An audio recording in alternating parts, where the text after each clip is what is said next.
Salut à tous, amis de YouTube, j'espère que vous allez bien. Je suis très contente de vous retrouver aujourd'hui pour cette vidéo où je vais répondre à toutes vos questions.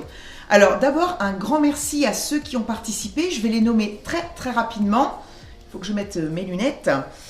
Alors, nous avons donc des questions posées par Catherine Gia, Michel73. Alors lui, c'est celui qui m'en a posé le plus, donc merci beaucoup. C'était super sympa. Christine Lavorel, les créas de Cricri. Eugénia Pascalotto, Guillaume Dupuis. Lui, je le connais, c'est mon neveu. Alors, à part si c'est un homonyme, mais je pense pas. Donc, coucou Guillaume. Et puis, Antoine L.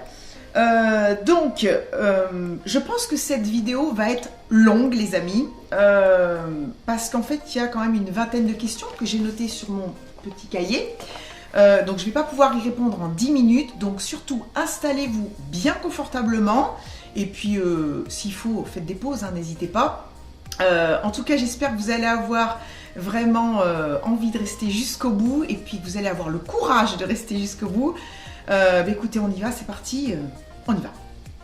Alors, en fait, je vais diviser donc cette vidéo en deux parties. On va commencer par parler de choses un petit peu personnelles. Et puis ensuite, on abordera le thème de YouTube et donc de la chaîne. Alors, je vais commencer par une question qui est revenue plusieurs fois. C'est de quel coin de France êtes-vous? De quelle région êtes-vous? Alors, eh bien, j'habite dans le Poitou-Charentes, voilà, qui fait partie de la région Nouvelle-Aquitaine. Ensuite, on m'a demandé, alors, je vais parler de ça maintenant parce qu'en fait, on découle le reste. Donc, la chaîne s'appelle Simply Sandjé. Donc Sandjé, en effet, c'est l'abréviation de Sand, qui est pour Sandrine, donc c'est moi. Et puis G, c'est pour Jérôme, puisque Jérôme est mon mari. Voilà, donc nous avons créé cette chaîne tous les deux. Alors, nous sommes en effet en couple depuis 25 ans. Cet été, nous fêterons nos 22 ans de mariage. Et puis, on m'a posé également la question de savoir si j'avais des enfants, quels étaient leurs prénoms et leur âge. Donc, nous avons deux garçons. Nicolas, qui va avoir 20 ans fin septembre. Et puis, Nathan, qui lui aura 17 ans début août. Alors, question suivante. Donc, celle-là, on me l'a posée également plusieurs fois. C'est « Travaillez-vous à l'extérieur ?» Alors oui, j'ai un boulot, je travaille dans la grande distribution, en hypermarché, je fais de la mise en rayon du côté de l'alimentaire et je m'occupe principalement du rayon bio et diététique. Mais ça ne m'empêche pas de mettre d'autres produits en rayon, hein, quand mes collègues sont soit en repos ou en congé. Ça peut en effet être des pâtes, du café, des gâteaux, des boîtes de conserve, enfin peu importe. On est un petit peu, je dirais, polyvalent. Voilà, il faut savoir tout faire. Mais je peux vous dire que c'est un boulot qui ne nécessite pas d'avoir bac plus 5. D'ailleurs, j'ai pas bac plus 5, donc ça tombe bien. C'est surtout un métier en fait physique. Je pense que ceux qui ne connaissent pas et qui ne travaillent pas dans ce milieu-là n'imaginent pas. Mais honnêtement, on brasse beaucoup de cartons qui sont souvent lourds. On manipule beaucoup de produits, donc c'est vrai que des fois, moi je sais que je commence à avoir un petit peu de douleur dans les mains. Voilà, les épaules aussi sont pas mal sollicitées, puis également le dos. Donc moi je sais que mon dos, j'essaie d'en prendre soin et de faire attention. Voilà, je travaille 30 heures par semaine, donc sur 5 jours, du lundi au samedi. Et je dirais que c'est un boulot qui a, comme tous les boulots, des avantages et des inconvénients. Alors, le truc le plus pénible dans ce que je fais, c'est qu'en fait, j'embauche à 5 h du matin. Donc, je me lève vers 4 h moins le quart, même si en effet, je suis qu'à 15 minutes du magasin. J'aime bien quand même prendre le temps en fait, de me préparer, de déjeuner. Voilà. Je ne pars jamais travailler sans avoir quelque chose dans le ventre. Et voilà, c'est dur. Tous les matins, au bout d'un moment, je peux vous dire que ça pique, quoi.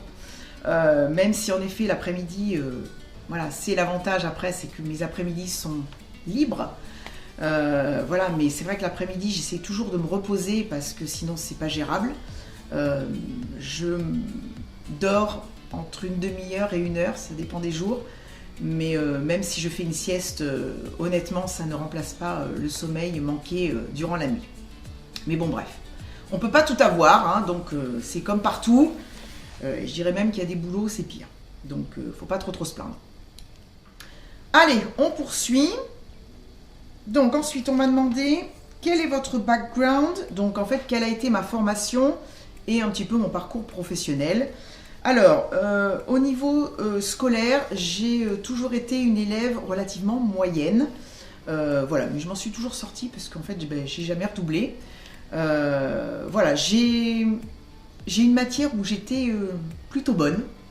Je ne vais pas dire excellente, parce que c'est pas vrai, mais j'étais vraiment douée, que ce soit à l'oral ou à l'écrit.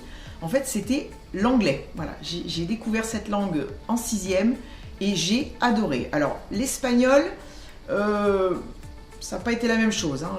Au collège, j'ai eu un prof que je n'aimais pas vraiment et je pense que j'ai fait un peu un blocage et je me suis beaucoup moins investie dans l'espagnol que dans l'anglais. C'est vrai que j'étais plus attirée vers la langue de Shakespeare. Donc après, au lycée, je suis rentrée en première littéraire. J'avais donc les 2 langues et puis une option également maths, même si j'étais pas très douée. J'ai passé mon bac A1 à l'époque. Je l'ai eu, au rattrapage quand même, mais il manquait 12 points, mais je l'ai eu. Et puis en fait, l'idée c'était, comme j'étais bonne en anglais, en fait je voulais devenir prof d'anglais.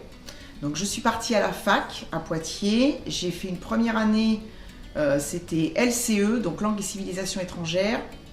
Ça a été plutôt bof, donc du coup je suis passée l'année d'après en LEA, donc langue étrangère appliquée. Et en fait, ça n'a pas marché, parce qu'en fait je me suis rendu compte que la fac c'était pas du tout pour moi.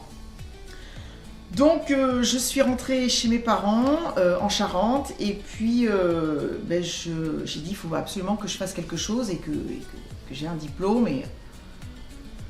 Donc je suis rentrée dans une école de commerce pour préparer en fait un BTS commerce international. Donc j'ai fait mes 2 ans. J'ai passé mon BTS en juin 95 et en fait je ne l'ai pas eu. Donc ça a été un peu la tuile. De toute façon, j'ai pas eu forcément des notes dégueu, hein, mais de toute façon, la note éliminatoire, déjà, j'ai eu 9 sur 20, donc ça pouvait pas aller. Mais là, ça a été la grosse tuile parce que là, je me suis dit, mais qu'est-ce que je vais faire quoi Et j'avais franchement pas du tout envie de continuer. Donc, il s'est passé quelques mois. Alors, à l'époque, pour tout vous dire, j'étais déjà avec Jérôme, je sortais avec lui depuis plusieurs mois et lui en fait a eu l'opportunité et a fait une démarche en fait pour rentrer dans une enseigne de la grande distribution. Il a passé 2 entretiens, il a été embauché et voilà, c'est comme ça que tout a commencé. Donc en fait mon parcours professionnel est totalement lié à celui de Jérôme, vous allez comprendre pourquoi. Puisqu'en effet il a commencé à Limoges, donc là-bas dans un magasin. Donc écoutez, moi j'étais toujours chez mes parents et j'avais qu'une envie, c'était d'être avec lui. Donc je suis rapidement venue m'installer avec lui en fait depuis janvier 96. On ne s'est absolument pas quitté. Donc à Limoges ça a été tranquille, hein, on est resté 14 mois. Je me suis occupée de mon petit Jérôme, hein, je lui faisais déjà à l'époque des bons petits plats. Voilà, ensuite il a été titularisé, donc il y a eu une mutation, on est parti à Brive-la-Gaillarde. Donc là, assez rapidement, je suis rentrée pour travailler dans ce magasin-là. Donc j'ai commencé en caisse, j'ai fait un petit peu d'autres choses, j'ai fait un peu de caisse centrale et puis j'ai même fait, pour tout vous dire, j'ai même fait un remplacement, c'est arrivé 2 fois, je fais un remplacement au rayon poissonnerie. Alors là, la poissonnerie, c'est pas ce que j'ai préféré, hein, parce que pour tout vous dire, à la fin de la journée, on pue. Mais littéralement, on pue. Mais ce que j'aimais bien, en fait, c'était la relation qu'il y avait avec le client. Le fait, en fait, de le servir, d'être là pour lui, c'est une relation totalement différente de celle qu'on a en caisse, quoi. Donc ensuite, donc là, on est resté à peu près 2 ans. Ensuite, on a été muté à Béziers. Donc on descendait de plus en plus dans le sud. Donc Béziers, on est resté 14 mois également. Là, j'ai travaillé aussi et j'ai fait que de la caisse. Ensuite, il y a eu une mutation à Montpellier. Donc là, j'ai pas redemandé à travailler parce qu'en fait, quand on est arrivé à Montpellier, j'étais enceinte de 3 mois. Donc je voulais en fait passer ma première grossesse vraiment au calme, tranquillement, en profiter. Et c'est ce que j'ai fait, d'ailleurs j'ai passé une grossesse magnifique. Donc Nicolas est né là-bas. On est resté un tout petit peu plus de 2 ans et c'est vrai que c'était un petit peu dur parce que notamment Nicolas, c'était le premier bébé de chacune de nos familles et du coup on était loin et c'était un petit peu compliqué pour tout le monde. Donc Jérôme a fait une demande en fait pour remonter du côté du Poitou-Charentes et ce qui a été accepté. Donc il y a eu une nouvelle mutation donc, dans un magasin de la région. Et donc là, j'ai pas travaillé non plus puisqu'on avait pour projet de mettre en route le 2e bébé. Et donc Nathan est né. Donc là, c'est pareil, 2 ans, je crois, on a dû rester. Et puis, on est arrivé là où on est aujourd'hui. Ça va faire 16 ans cet été que nous sommes là. Voilà, donc le parcours un petit peu. Alors, moi, j'y travaille dans ce magasin depuis 12 ans. J'ai fait un peu différentes choses, hein. J'ai commencé en caisse centrale, j'ai fait un petit peu de rayon livre, je suis allée au drive, j'ai fait aussi du textile, je m'occupais du rayon enfant et puis là ça fait 4 ans donc que je suis passée à l'alimentaire. Donc voilà, grande distribution un petit peu par hasard, en fait grâce ou à cause de Jérôme. Voilà. Parce qu'au jour d'aujourd'hui je ne serai pas avec Jérôme, du coup je ne sais pas du tout ce que je ferai. Voilà, au niveau du boulot je ne sais pas. Alors en effet, durant ce parcours professionnel, comme vous l'avez constaté, il y a eu une longue période où je n'ai pas travaillé, ça représente environ 8 ans. Alors je sais c'est beaucoup, mais pendant ces 8 ans, je me suis occupée de mes enfants. Voilà, ça a été un choix. Alors c'est vrai que d'un point de vue financier, ça n'a pas toujours été simple, d'un point de vue moral non plus, mais ce sera à refaire. Je le ferai sans hésiter. J'ai profité de mes enfants, je n'ai pas eu à courir dans tous les sens, une nounou, la crèche, bref, comme le font beaucoup de mamans. Voilà, ça a été un privilège et je peux vous dire que je ne regrette absolument pas. Allez, question suivante. Donc on m'a demandé en effet si en dehors de la cuisine j'avais des hobbies. Alors oui, il y a des choses que j'aime bien faire en dehors de cuisiner. Alors il y a le sport. Alors le sport, pour tout vous dire, il faut que je reprenne. Parce que en fait, ça fait pratiquement 1 an que je n'ai pas chaussé mes baskets pour aller courir. Donc en fait, ça me manque. Voilà, l'année 2019 a été relativement calme au niveau sport. Voilà, j'ai... arrêter un petit peu progressivement. Il y a des fois où il fait pas beau, où on n'a pas trop envie, où on n'est pas trop bien.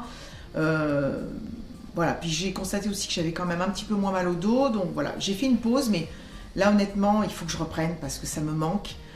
Physiquement, voilà, je le vois, même si je ne grossis pas, mais je sens que j'ai besoin de me refaire un petit peu les muscles, de me raffermir. Et puis il faut que je fasse marcher mon cardio, c'est important aussi. Et puis moralement, moi quand je pars courir avec ma musique dans les oreilles, ça me fait un bien fou parce que j'oublie tout, je fais le vide total et c'est génial. Alors c'est vrai que j'ai commencé à courir il y a à peu près 5 ans. C'est ma soeur qui nous a mis en fait le pied à l'étrier à Jérôme et à moi parce qu'elle courait déjà. Je faisais pas de sport donc j'ai dit pourquoi pas, je vais essayer. Puis progressivement voilà, j'ai augmenté un petit peu les distances. Alors ça a été dur, hein, comme tout le monde au départ. Mais ça m'a bien plu. Donc on faisait en général une sortie par semaine, voire 2, mais c'était plutôt une. Et puis on a participé à quelques courses, quelques trails également, et puis on a même fait un trail urbain. Toujours avec ma sœur, ça c'était super sympa. On était toujours tous les 3, c'était bien pour faire ces courses. Donc j'ai fait du 5 km, j'ai fait du 10, du 11 et le maximum que j'ai réussi à faire c'est 12. Voilà, donc c'est vrai qu'on n'est pas des marathoniens. Ma soeur a un niveau bien plus élevé que nous puisqu'elle elle a fait déjà des semi-marathons, donc bravo à elle, moi je lui tire mon chapeau, je trouve ça formidable.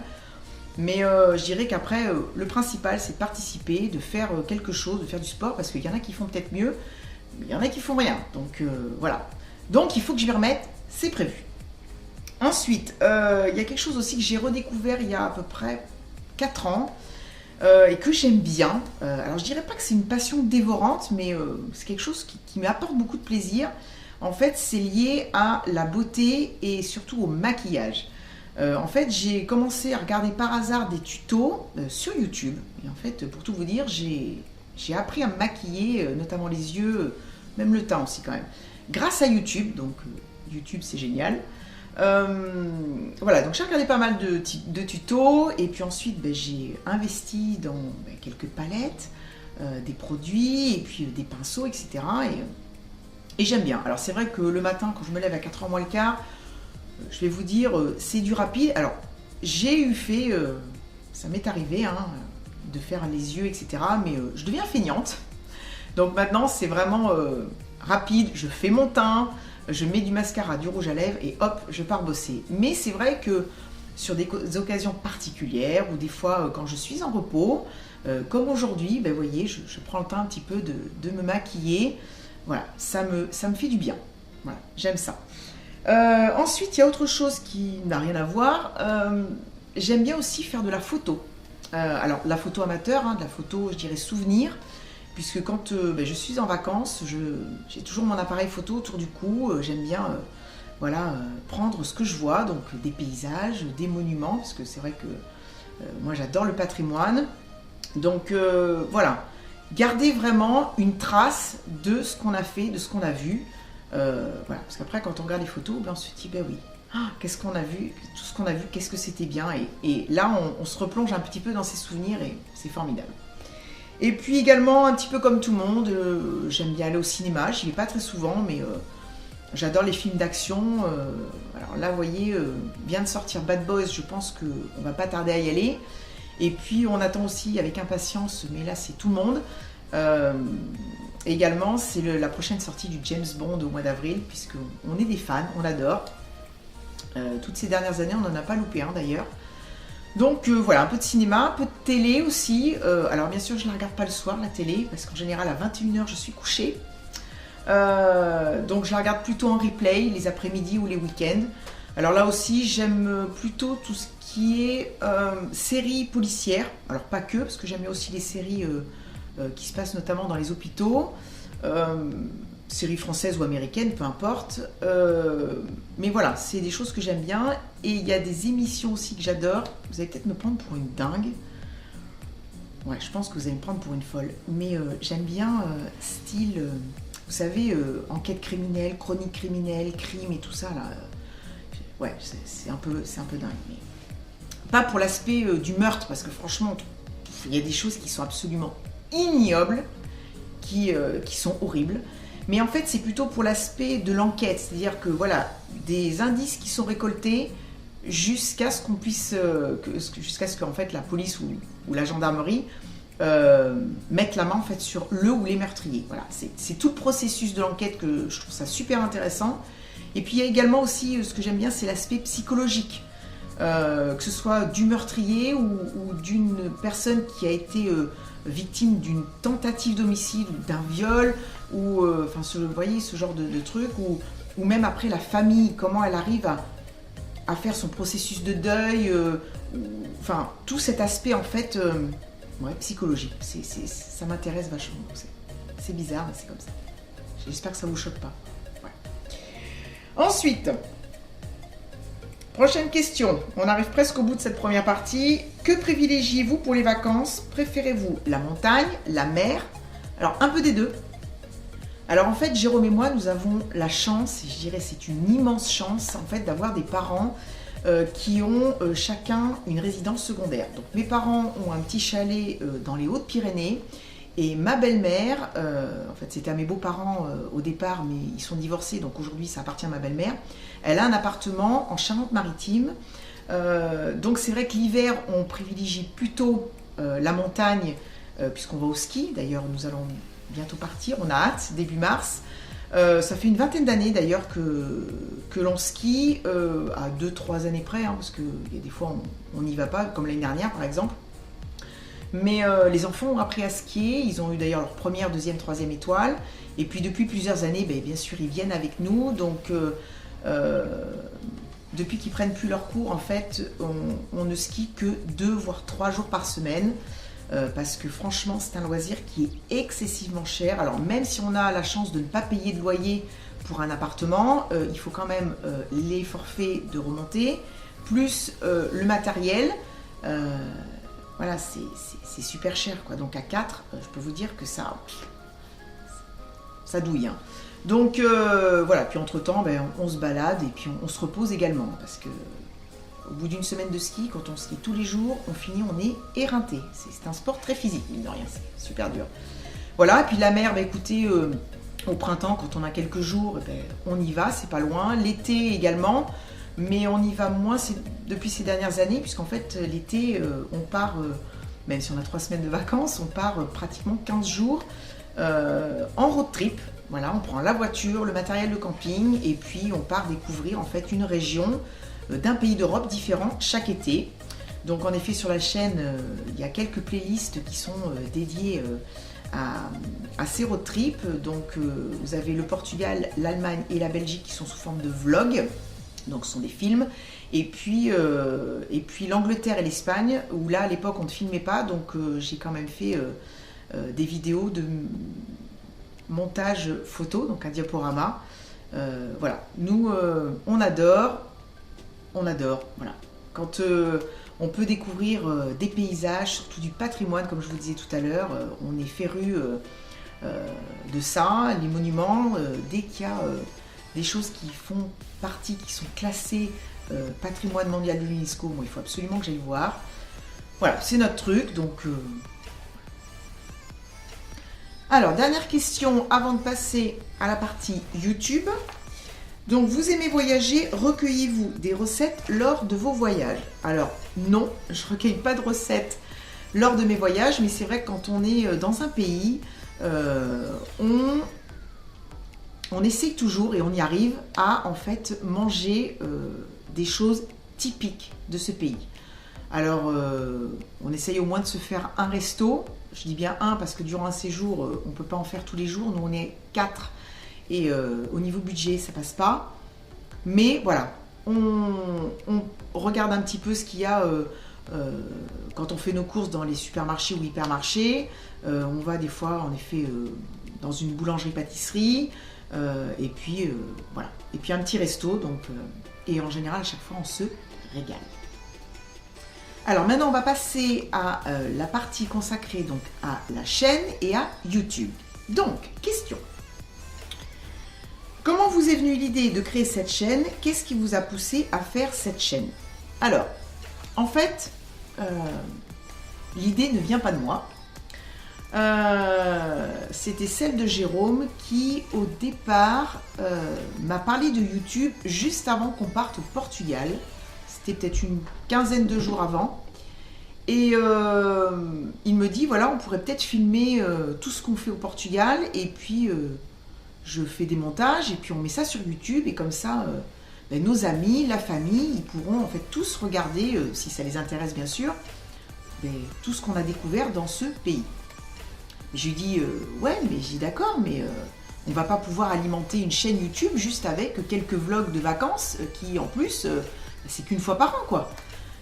Et il me dit, mais attends, toi, t'aimes cuisiner, tu cuisines super bien, tu nous fais des bons petits plats, donc pourquoi tu partagerais pas tes recettes? Et là, je lui ai fait, quoi? Franchement, j'ai halluciné, j'ai dit, non, mais c'est pas possible, je peux pas passer devant une caméra. Et il me dit, bah, écoute, on va faire des tests, je vais te filmer, puis on va voir ce que ça donne, on prendra la décision après. Donc, en effet, on a fait quelques tests, et en fait, c'était plutôt pas mal, et je me suis dit, bah, écoute, pourquoi pas? Après tout, c'est un nouveau challenge, voilà, on ne risque rien, il faut tenter, on y va, on fonce. Et en fait, bah, je ne regrette pas du tout, parce que j'adore faire toutes ces vidéos pour vous, c'est génial. Allez, je poursuis. Pour quel public est-elle destinée en priorité? Alors, je n'ai pas de cible particulière, je dirais que tout le monde peut regarder mes vidéos.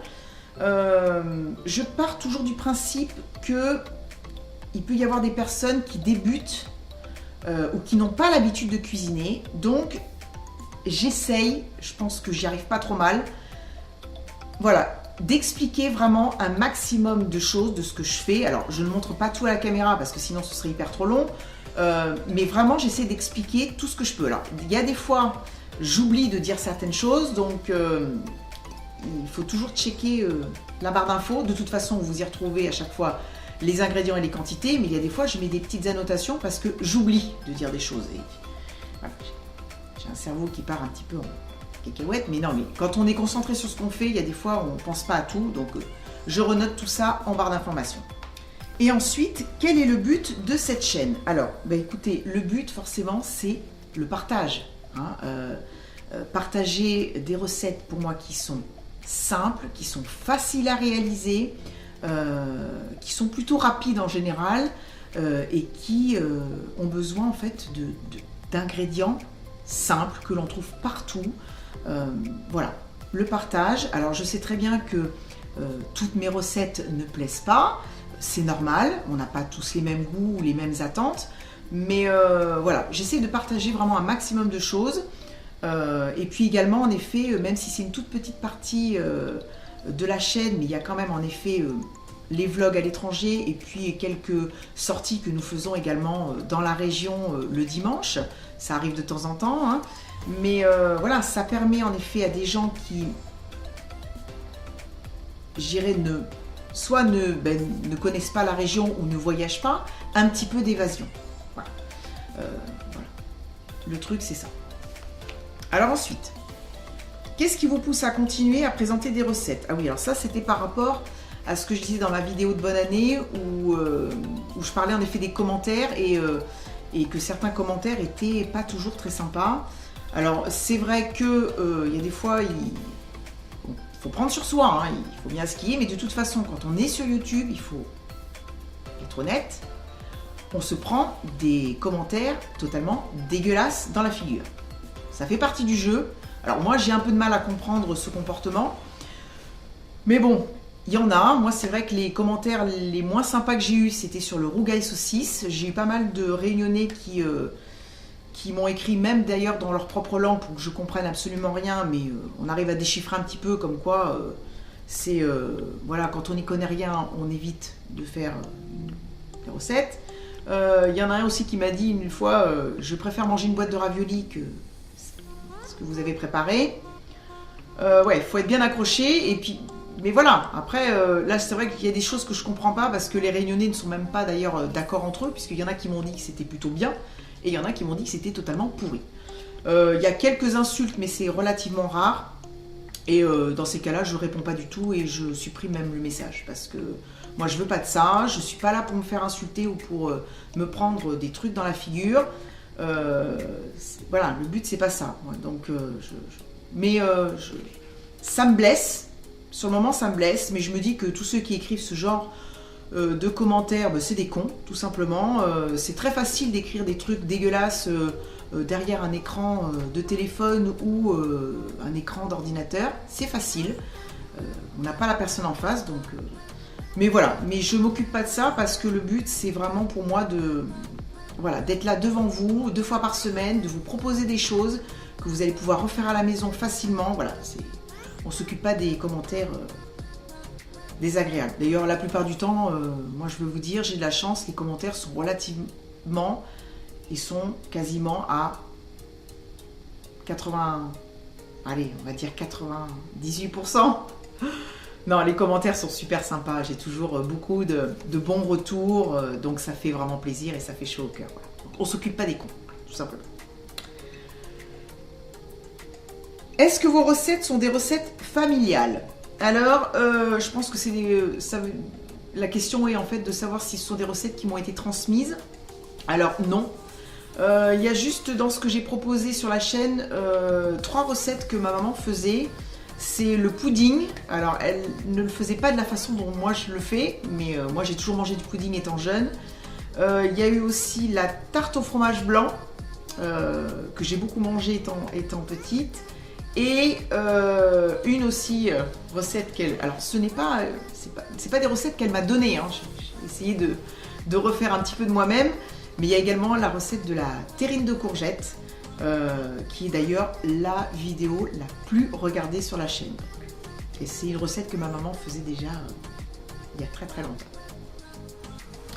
Bon, je poursuis. Alors, il y a pas mal de soleil, donc la luminosité a dû changer un petit peu, hein, faut pas s'inquiéter.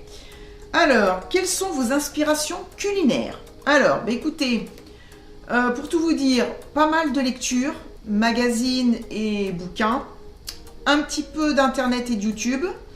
En fait, j'aime bien regarder, voilà, il y a des recettes en fait qui peuvent me plaire, que ce soit sur papier ou sur vidéo.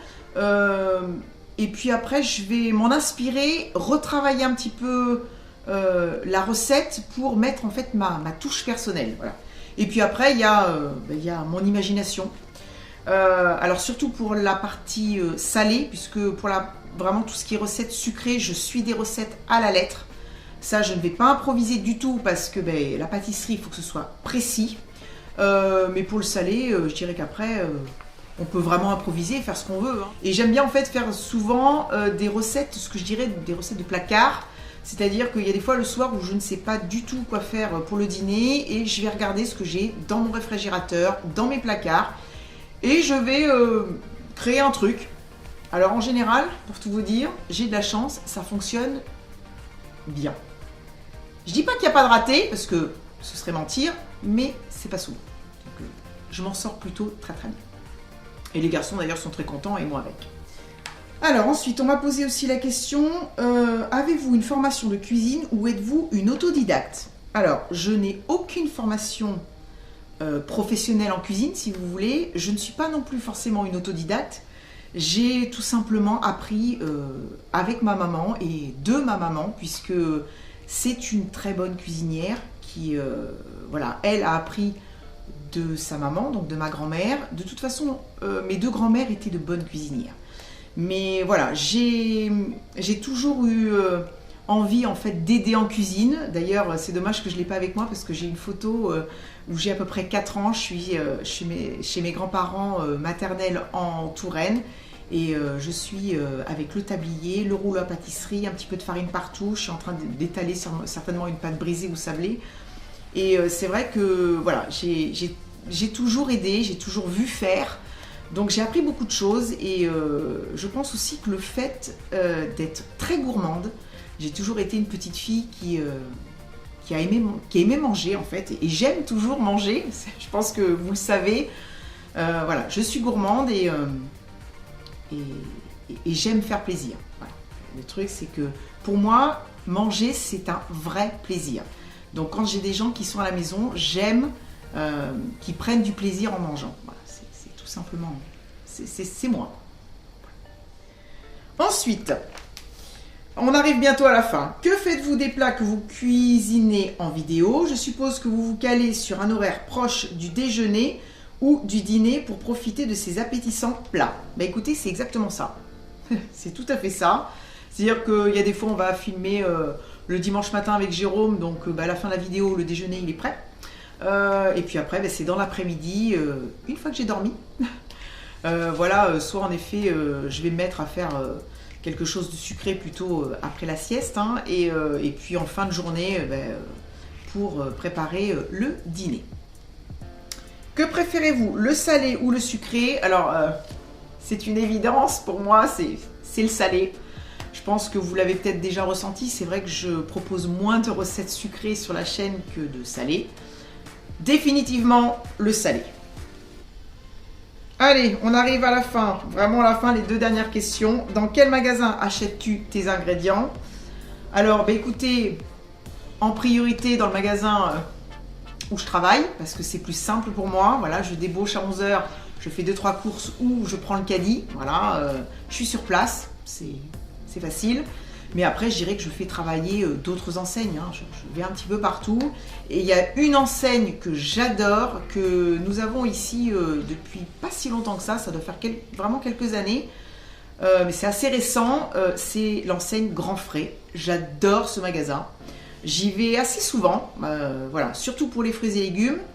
Un petit peu de fromage de temps en temps, mais après, je peux prendre d'autres articles, mais surtout les fruits et légumes, j'adore. Allez, ensuite, suivez-vous d'autres chaînes culinaires? Lesquelles? Alors oui, je suis une abonnée YouTube, comme vous. Je regarde différentes chaînes de cuisine, mais je suis abonnée en fait à 2 chaînes françaises que vous connaissez, j'en suis sûre, parce qu'elles sont hyper connues. c'est Hervé Cuisine. Hervé a quand même dépassé le 1 million d'abonnés il y a assez peu de temps.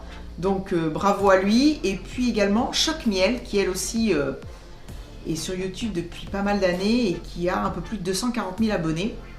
Donc voilà. Mais j'aime bien Audrey parce que dans Choc Miel parce qu'elle fait en fait un petit peu de la cuisine que moi je fais. C'est-à-dire que c'est des choses vraiment toutes simples. Avec des ingrédients simples, voilà, c'est un petit peu moins. Voilà. Il y a des choses en effet en dehors de ces recettes que j'aime pas forcément regarder, mais ce n'est que mon opinion personnelle. Après, c'est sa chaîne, elle fait ce qu'elle veut. Moi, il y en a qui vont dire que voilà, ils aiment pas les vlogs et qui sont là que pour la cuisine, et je comprends tout à fait. Mais voilà. Et après, c'est...